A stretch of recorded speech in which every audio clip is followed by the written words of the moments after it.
പക്ഷാഘാതം അഥവാ സ്ട്രോക്ക് എങ്ങനെ തിരിച്ചറിയാം?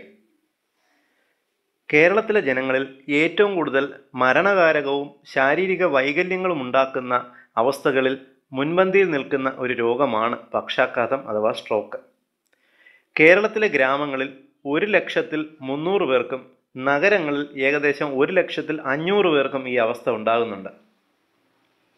തലച്ചോറിലേക്കുള്ള രക്തക്കുഴലിൽ ബ്ലോക്ക് ഉണ്ടാകുന്നതോ തലച്ചോറിലെ രക്തക്കുഴൽ പൊട്ടുന്നതോ ഈ അവസ്ഥ ഉണ്ടാക്കുന്നു.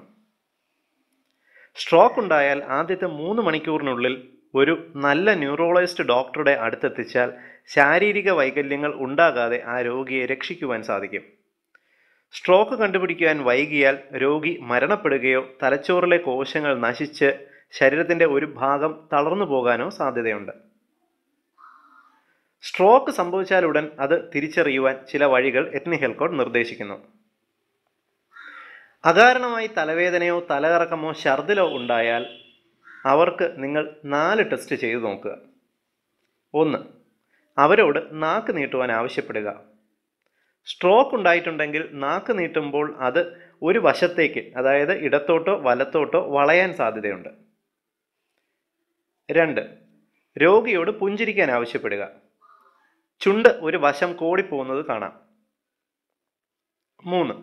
രോഗിയോട് സംസാരിക്കാൻ ആവശ്യപ്പെടുക. സംസാരത്തിൽ ചെറിയ കുഴച്ചിൽ ഉണ്ടാകാൻ സാധ്യതയുണ്ട്.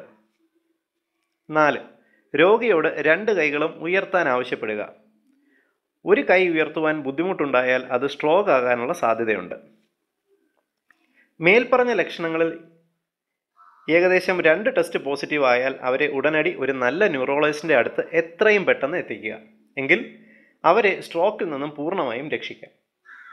ഈ അറിവ് നിങ്ങൾ ഷെയർ ചെയ്ത് പരമാവധി പ്രചരിപ്പിക്കുക. വളരെ ഉപകാരപ്രദമായ ഈ ഹെൽത്ത് ഇൻഫർമേഷൻ നിങ്ങൾക്കായി അവതരിപ്പിച്ചത് ethnichealthcode.com.